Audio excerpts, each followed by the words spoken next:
Capítulo 13. La batalla de Centroamérica, batalla de Nicaragua. 15 de enero, año 1 del Nuevo Mundo, ribera este del lago de Nicaragua, Nicaragua. El continente norteamericano sigue sumido en un considerable caos debido a su inversión norte-sur, y la confusión persiste.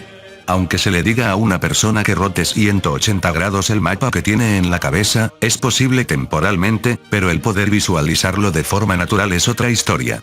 En resumen, la actual ribera este del lago de Nicaragua es la antigua ribera oeste, y se encuentra al norte de la capital de Nicaragua, Managua, o lo que antes estaba al sur de Managua. Es decir, en la ruta más corta que conecta la vecina Costa Rica con Managua. En las afueras de Granada, una ciudad representativa de Nicaragua ligeramente fuera de esa ruta más corta, estaba desplegada la unidad blindada más potente de Centroamérica. Aunque se hable de la más potente de Centroamérica, solo Nicaragua posee tanques de batalla principales, MBT, en la región, y solo unos 20 pueden considerarse de primera línea a nivel mundial. Sin embargo, incluso México no posee MBT, sino solo vehículos blindados de ruedas ERG-90. Se podría decir que es una fuerza terrestre sobresaliente en Centroamérica. Una fuerza blindada legítima, compuesta por 20 T-72B como fuerza principal, unos 40 T-55, 20 vehículos de combate de infantería BMP-1, 40 vehículos blindados de ruedas BTR-60, además de 30 cañones antiaéreos autopropulsados Su-23, 4 Shilka y 8 misiles antiaéreos SA-8, SAM, se había desplegado en este lugar para establecer la línea de defensa final de la capital. Había sido muy criticada con comentarios como, ¿para qué necesitamos tal equipamiento si los países vecinos no tienen un ejército decente? Es tan poco que sería mejor no tenerlo si vamos a desafiar a Estados Unidos, o no entiendo el sentido de destinar tanto presupuesto a armamento con esta situación económica. Pero, al menos en la situación actual, eran protectores fiables para el pueblo nicaragüense. La nación desconocida que ocupó Panamá y se abalanzó sobre la vecina Costa Rica con el mismo impulso, ahora comenzaba su invasión hacia Nicaragua. Normalmente, el ejército estadounidense habría intervenido y los habría detenido, pero el conflicto fronterizo en curso con México y el gobierno antiestadounidense de Nicaragua se negaron a permitir el paso de las tropas estadounidenses por su territorio. Además, el propio Estados Unidos no pudo actuar con contundencia debido a la desunión de la opinión pública por el caos de la transferencia, y por eso se había limitado a vuelos de reconocimiento. Claro, uno podría decir que podrían haber enviado tropas por mar o aire, incluso sin una ruta terrestre.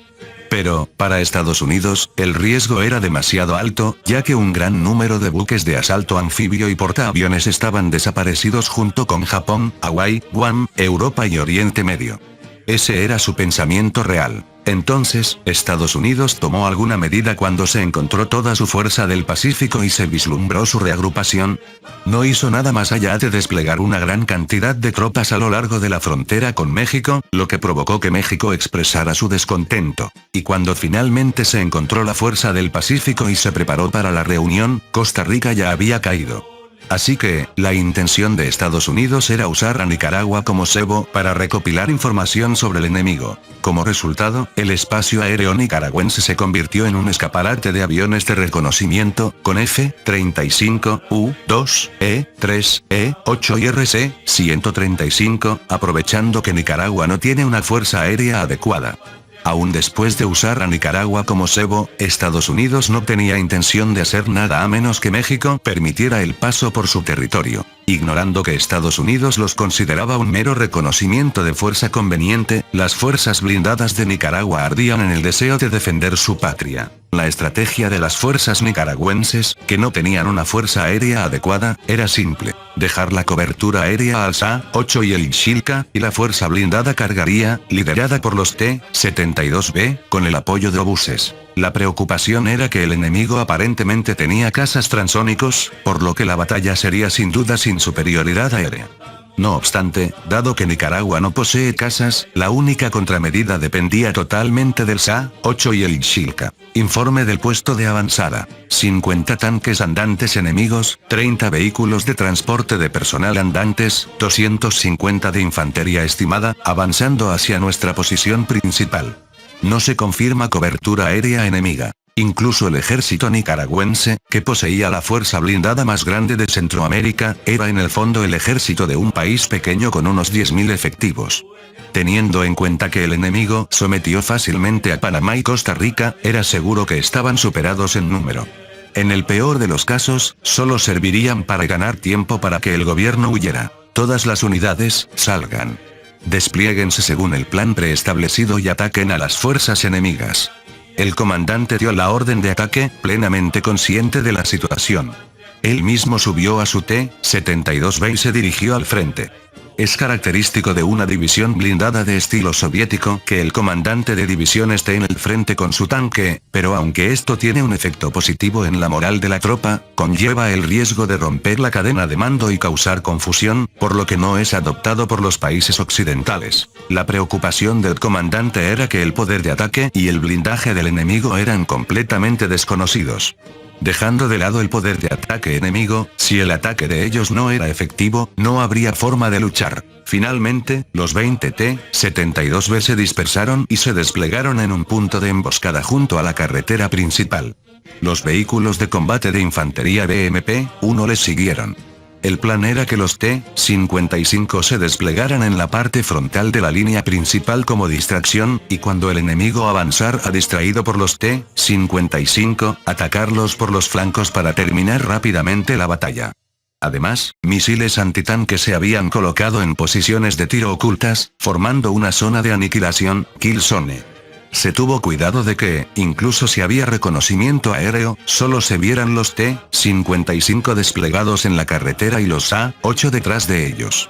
Por ahora, no había respuesta en el radar de búsqueda del SA-8, y tampoco se veían objetos voladores a simple vista. Lo que no sabían era que el Sacro Estado de Tasman, que avanzaba, estaba completamente confiado debido a la falta de resistencia hasta ahora, y había descuidado no solo el reconocimiento aéreo de la ruta sino también lo más básico: los exploradores. El enemigo avanza sin defensas.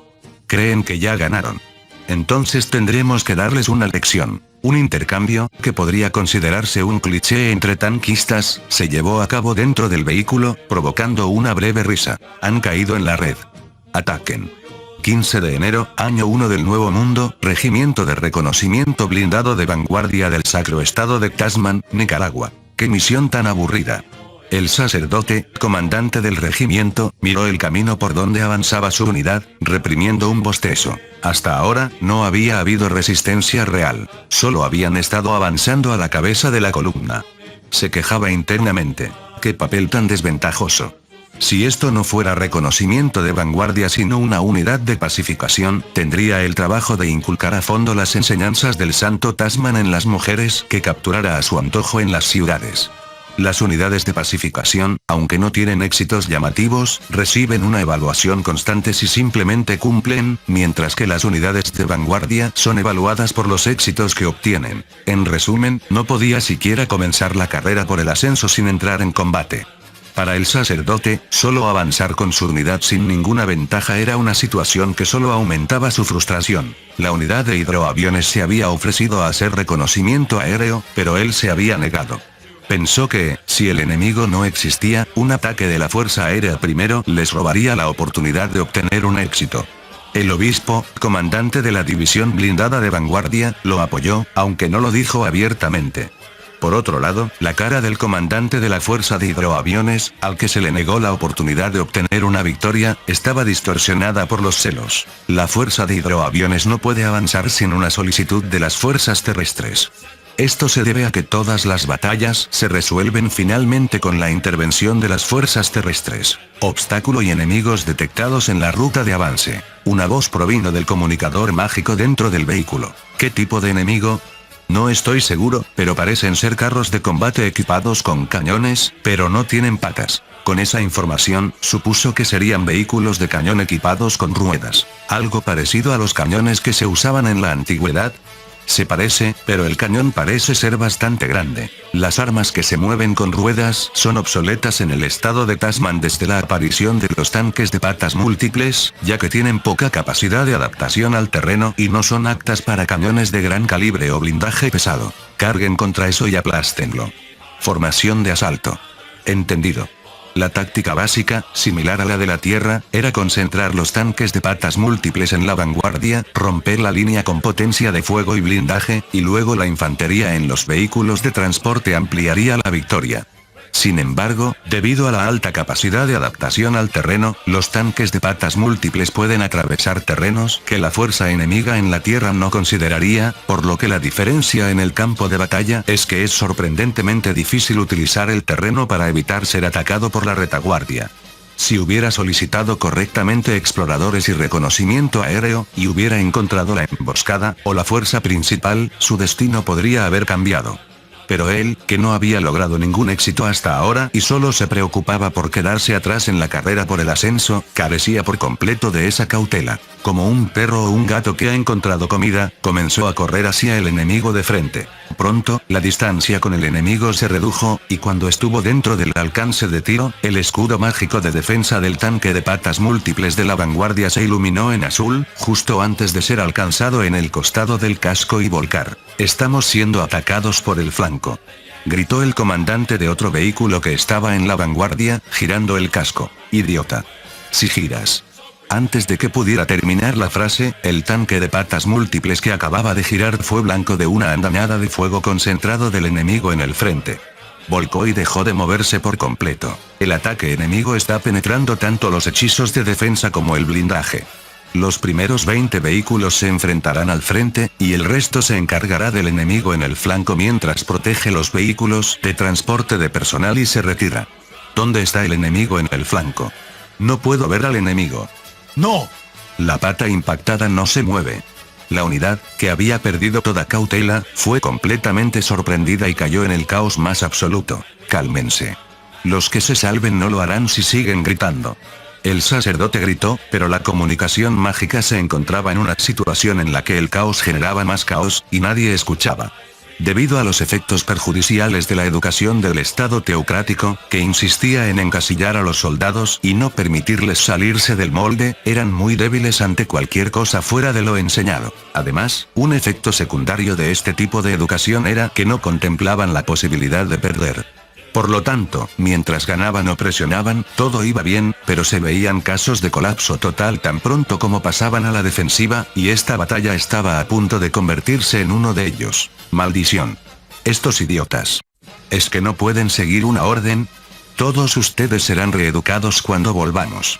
No pasó mucho tiempo antes de que un proyectil de un T-72B impactara en el carro de mando del sacerdote, que finalmente había estallado en una rabieta de gritos. 15 de enero, año 1 del Nuevo Mundo, el Pentágono, Condado de Arlington, Virginia, Estados Unidos. Había personas que observaban con calma la batalla en curso en Nicaragua desde una distancia de más de 3.000 kilómetros. A través de la retransmisión de varios aviones de reconocimiento que volaban sobre la zona, con imágenes aéreas del campo de batalla, transmisiones de radio del ejército nicaragüense, mapas digitales de radar de apertura sintética, etc., estaban analizando la situación del campo de batalla con más detalle que cualquier otra persona en el mundo. Pensé que eran solo adornos para un desfile, pero están haciendo un buen trabajo. Finalmente, uno de ellos hizo un comentario sarcástico. La coordinación de la unidad está bien hecha.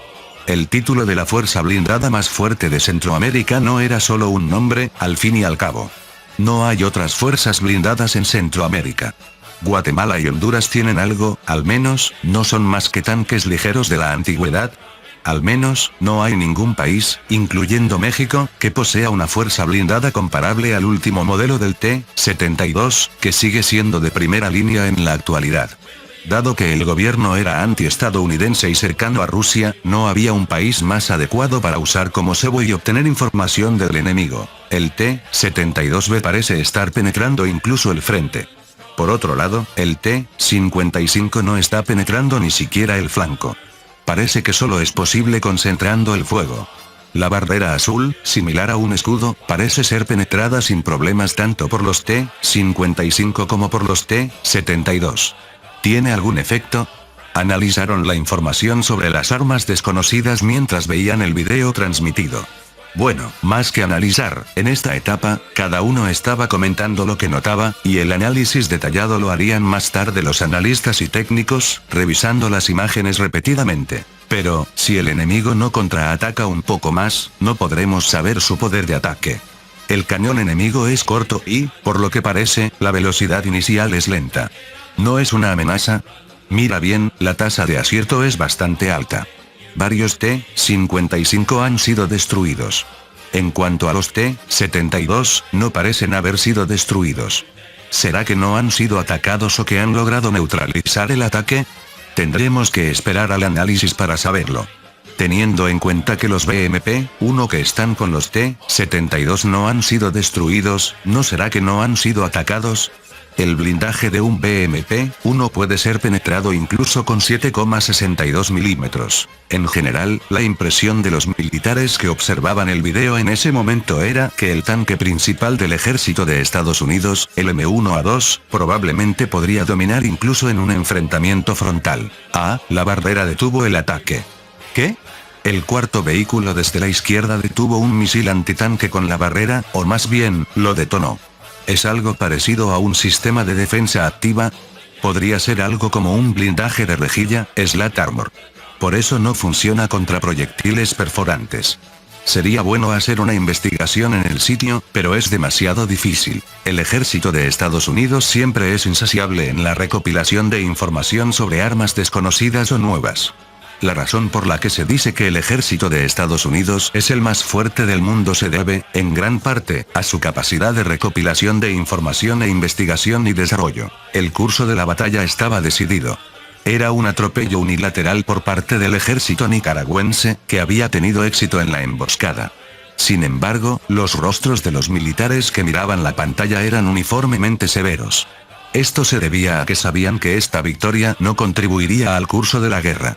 Además, ninguno de ellos creía que podrían ganar esta guerra. El E-3 detecta una aeronave acercándose.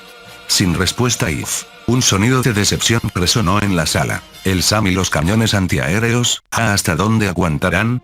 Básicamente, no son aeronaves con el rendimiento de un caza a reacción de primera generación con alta capacidad de giro.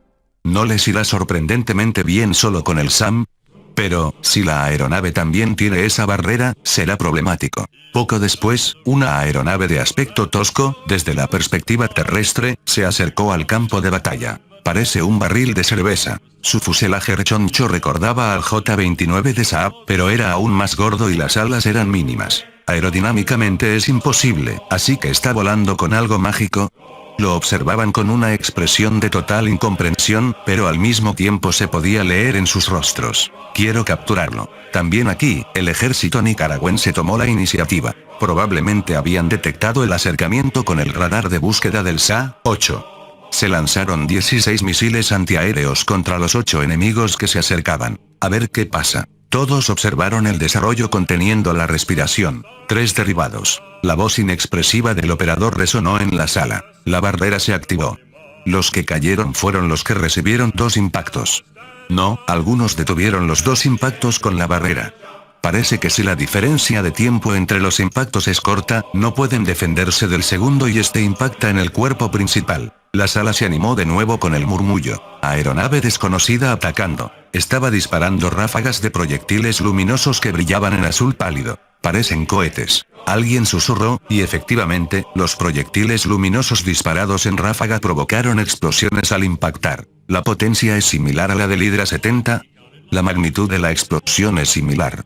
Aún así, parece que tienen mucha munición. Se levantaron voces de sorpresa ante la aeronave que dispersaba ataques de alta potencia como si fueran disparos de cañón. Parece que no debemos subestimar la potencia de fuego del enemigo. La mayoría fruncía el ceño, pensando que se trataba de un oponente problemático. El cañón antiaéreo Shilka derriba a 2 aeronaves.